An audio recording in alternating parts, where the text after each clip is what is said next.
Bienvenue, hello, and welcome. I have not seen you in some time. All the others have been hogging the space. I cannot even remember what the last book I brought you was. Oh, and Her Infernal Majesty taking 2 videos in a row. And before that, Laura took 2 videos in a row. Honestly, they have been just hogging the videos. I think it is very good. And they left a little low battery like blinky on me. Anyway, we have a book that I just finished reading, and the book is Brideshead Revisited. It is an English book. I bring you something good to European next, but at the moment we do an English book. But before we start, remember there is our shop, and you can get our new book, all about Shakespeare, our new book in our shop, as well as all the other things in the shop. And if you want to get some pretty presents for people, you can have a look at our Redbubble shop, and there are pretty presents and things in that shop. So try out both of them if you want to support. And remember to like and subscribe to the video and the channel. So anyway, that is that. We are having a look at this book, Brideshead Revisited, and I know I have it in a cheapy copy. It is not the aesthetically pleasing, which is something we're going to talk about, because this is a book that would technically fall under the banner of dark academia. And so I did not buy the dark academic version of the book. And I will explain how all of this fits in. This is a book by Evelyn Waugh. Here's a girl's name. Sorry, that is a joke. That is a joke from a movie from the 60s called Casino Royale. Evelyn Tremble, isn't that a girl's name? No, it's mine, says Peter Sellers. Funny movie. Anyway, Evelyn Waugh with the girl's name. This is Brideshead Revisited, and Brideshead Revisited is a novel that he wrote during the Second World War. So technically, this one sits right on the edge between me and Janus, but I took it because it revolves around the pre-war period, and it really isn't a very Janus kind of book. It's a very, very modernist book. Oh. You see the problem with that. And the story is about a man named Charles Ryder. He is an officer, and they have been billeted during the war at this house called Brideshead. And when he visits the house, when they pull up in the dark and in the morning, he sees the house and he is like, oh, I know this place. And he tells the story of his association with the house Brideshead and the Marshman family who own Brideshead. Now, this is a first-person narrative. What have we always said about first-person narratives? First-person narrative is about the first-person narrator. Even as they wish to deflect the narrative onto whatever they are talking about, ultimately it is about the first-person narrator. And I have found that many first-person narrators are duplicitous shit. Is that the right way to say it? Oui, duplicitous shits. And Charles Ryder is no exception to this. So we meet Charles Ryder properly as he goes up to Oxford when he is 18. This is partly what makes this a dark academia book. Dark academia is an aesthetic that valorizes the idea of the big sandstone universities and all of the traditional type of degree, the idea you go up to Oxford and you live in the lodgings and you look, it is all nice and aesthetic and Edwardian and early 20th century, really. And everything is lovely and aesthetic and beautiful. And there are no women. Mind you, Charles Reiter might have gone up to Oxford, but Charles Reiter did not take his degree. I did not go to Oxford.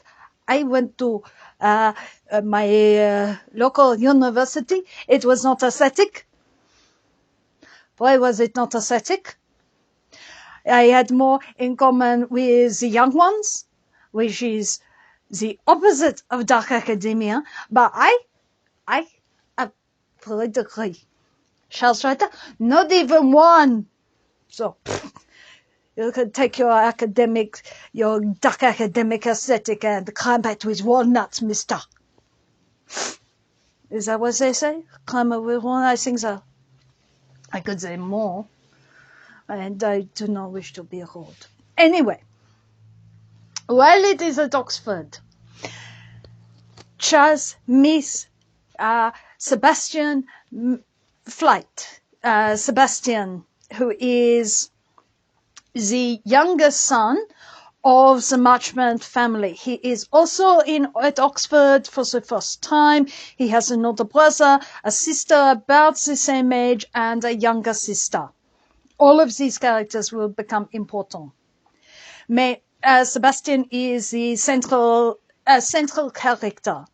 Not the central character. Sebastian is from a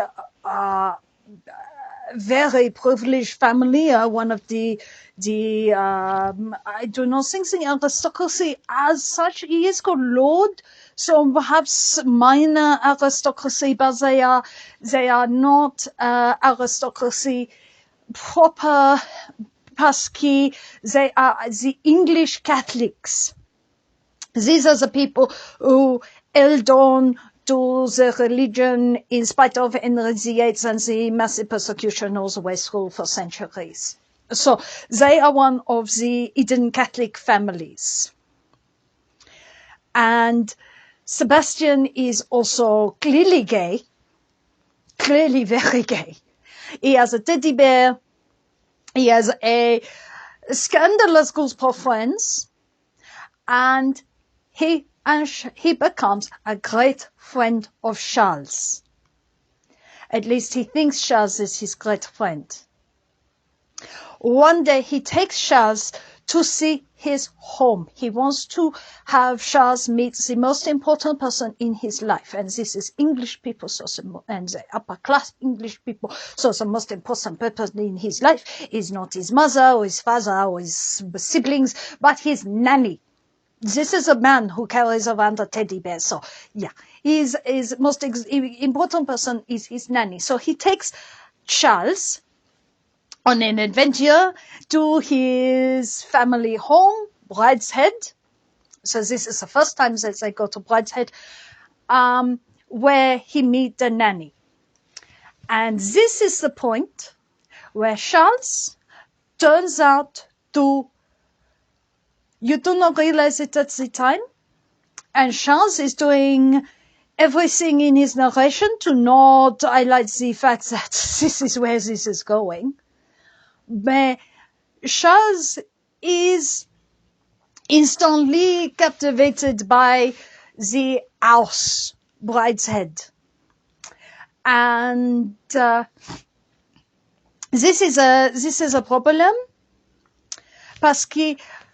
because you instantly see, although Sebastian wished to share something of himself, Charles cannot see what it is that Sebastian is wanting to share, or why Sebastian should so not want to share Charles with his family, or be particularly interested with the house itself.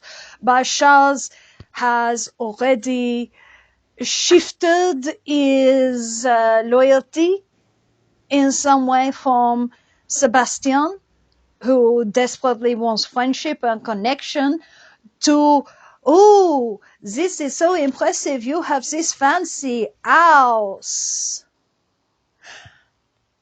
And really everything sort of, everything that happens from this point on stems from this moment when Charles sees his house, when Charles ceases to see Sebastian as a friend, as an interesting person in his own right, but as the key to access this house.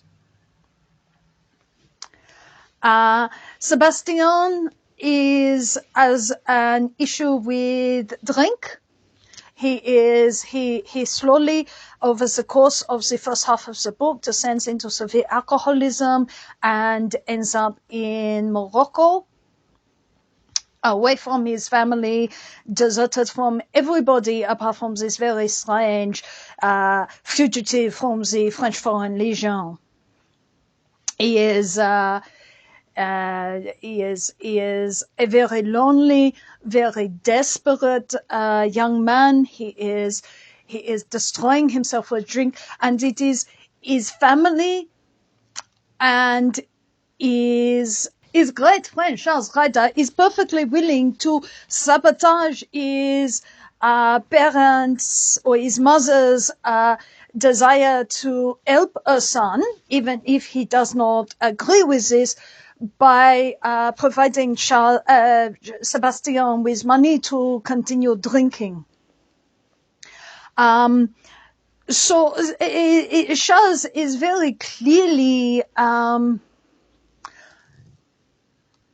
both unaware of the damage he does. He is 18, 19. He does not see what Sebastian is doing is so terribly self-destructive until later, in spite of the fact that all the other family members, the senior family members, are so his elder brother and his mother, because his father has left and lives in Italy. But definitely his mother and his elder brother are deeply, deeply concerned about the drinking that he is engaging with. Sebastian is very easily able to manipulate other men around him to get what he wants. Because, and this is why I would say this book is about the dangers of romanticizing this sort of world in the dark academic manner. When I read the Secret History, I just thought, this thing is a cross between Brideshead Revisited and The Great Gatsby. I had read The Great Gatsby, I've now read this, and absolutely it is. It is. It is about this romanticization of this, that is dangerous because for all the aesthetic beauty of this Oxford setting, Charles Ryder is extraordinarily misogynistic. Sebastian's mother is trying in her limited understanding of the issues and within her limited power against the fact that her son is a man in a world where she is considered so much less in spite of her age and experience. She is undermined by men who basically, she's just a silly woman who doesn't understand, in spite of the fact that she is genuinely concerned about her son's drinking and is terrifyingly angry with the men who have enabled her son in this way. And yet this misogyny just rebuffs it. It's like, I don't care. And just goes on with this behavior as if he has absolutely no responsibility for the situations that his friend gets up to, is in. Absolutely no responsibility, absolutely conscienceless consciencelessness. Yes, something like that. Or about he has absolutely no conscience, no scruples about enabling his friend, about allowing his friend to fall deeper into alcoholism. His only regret at being dismissed by Lady Marchmont is his inability to access the house. This is a terribly ugly side. The other side that comes through, and it is something that, in all honesty, although I am aware of this as a prevailing attitude from books of this period, you do not see it coming through quite so strongly, is the racism. This is the racism of imperial Englishmen who feel that they are the center of the universe and everything around them is in some way inferior. So everyone that they meet on the continent, in Europe, hello England, you are technically part of Europe, whether you like to think so or not, are treated condescendingly. At one point, now, as I said, these English people are Catholic. At one point, these English people, not just Charles, but all the English people, attempt to school an Italian lady on what is appropriate for Catholic. You're going to teach your grandmother to suck eggs. You teach an Italian lady what is Catholic and what is not Catholic.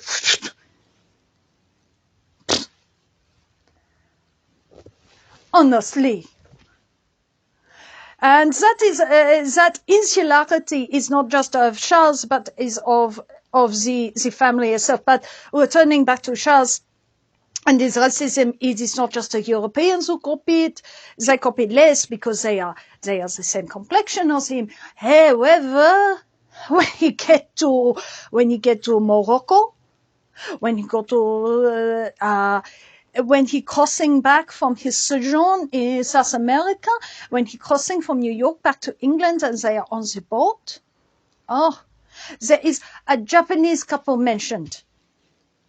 The Japanese couple are mentioned only so that Charles Reiter can say they hiss like geese.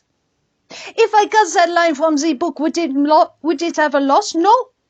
But he feels it very necessary to dehumanize this Japanese couple, to turn them into hissy beasts.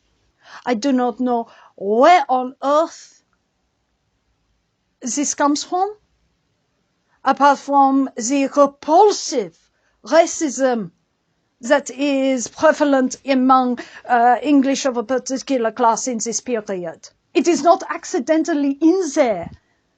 It is there. It is pointed. It is. It stands out. The people in Morocco, the same. They are less than human. People who do not have his complexion are less than human. People who have his complexion who do not speak his language are less than him. It is so ugly. And that is part of the problem with the dark academia and the nostalgia and the romanticizing, is that while there are pieces of this that are very pretty, very nice, there are other pieces of this that are so ugly, that are misogyny, the racism, are just a level of ugliness that you do not want to gloss over. Charles Reiter is an ugly man. There is also the class aspect. Charles Reiter comes back from France, where he has been studying painting, to break up the general strike, to do his patriotic duty and basically fight working class people who are trying to improve their lives and their livelihoods. So he is racist, he is misogynistic, he is classist, and he has no conscience about completely destroying his friend. He is not a very nice person. He is not a very nice person. He is distracting us with the story of the house and us these funny people because they are an insular world within an insular world. They are being the English Catholics. They are an insular world inside the insular world of the English upper classes, which he has gained access to, and he is thinking, he is very seduced by this whole thing. And he sees this as some grand words that he has been able to stumble into, but at the same time he has lost access to as the world moves on. And as Sebastian slips into alcoholism, Charles, when he after about 10 years later, he is married. He has no interest in his wife. He has no interest in his children. He disappeared for 2 years into the South American jungle to paint. He has become a painter of architectural buildings before they get knocked down. He is a preserver of nostalgic objects. But he forms an attachment to Sebastian's sister. Why? Partly because of the resemblance between brother and sister, and partly because, again, this is access to the house. He is extremely covetous of the house. And when Lord Marchmont dies and leaves the house to Julia, when Julia and Charles are planning to wed, it is like, oh, this is brilliant. This is like Father Christmas came and bestowed the house on me. It is just a very ugly attitude. He has romanticized this world in spite of seeing the incredible misery within the family. But, oh no, how could you be miserable in a place like this? Well, very easily, because it is about power and control and a great difficulty in being oneself, which is partly what drives Sebastian to drink. Not just that, but also the contradictions of being a gay man and a Catholic, and these things not being compatible. Of course, we get Cara, who is Lord Marchmont's mistress. She is an Italian woman. She has been living as the mistress of Lord Marchmont in Italy. Both of them are married. Both of whom are no longer living with their respective spouse. Mais she sees no contradiction between this and her faith. You see this enormous pragmatism of European Catholicism, the Catholicism that is not cut off from the world, that is not in hiding. It is more easily worn than this that the English are wearing. It is almost to say that it is like, any of these, the big religions that are more born into than converted into. There are different ways and different cultural contexts for them. Different cultures will interpret them in different ways, and certainly there is a quality of, yes, well, that is all well and good, but you have to live your life. As Oscar Wilde says, the Catholic Church is not one to live in, but it's the only one to die in. But so you get this real contradiction between the lightness of wearing the religion among the European peoples, Italian, especially exemplified by the Italian woman, or even the South American man, Anthony, who is a more cosmopolitan character and a friend of Sebastian's. a friend that his mother does not mind, partly because he is also a Catholic, he is also wealthy, there's an awful lot that she is willing to overlook. But for the Marshmalls, it is so heavy. It is such a heavy thing for them to carry, and it infuses so much. And ultimately, it is what breaks up Julia and Charles. Parce Charles does not understand the importance of sacrament for Lord Marshmoon when he died, and Julia sees that she could not engage in a marriage with Charles and bring up children when he is going to be so contemptuous of something that means so much. So in the end, he loses the house, which is why he comes back to it, and it is Brideshead Revisited. Evelyn Waugh is the really, really heavy Catholic themes in this book are, I think, a result of the fact that Evelyn Waugh was a converted Catholic, and converted Catholics always wear it a lot heavier than Catholics who are born into it, because, like the Italian Catholic lady in it, you have to live your life. You have to live your life. One of the other things that is easily almost missed is Cordelia, the younger sister, goes to Spain, and she actually is supporting Franco. This is where their Catholicism leads them to supporting a fascist government. She gets a medal in Spain, which means she has supported Franco. And I think one of us did talk about the fact that the modernists do have a degree of fascist leanings. Well, there you go. And it is very easy to miss because it is not expressed directly in the text itself, but you realize, she was supporting the winning side of the Spanish Civil War. She is not at all like the one in For Whom the Bell Tolls, which we will do one day. This is not like the Hemingway book. So there are all these really troubling elements within it. The racism, the misogyny, the class things, the dubious politics, the insularity.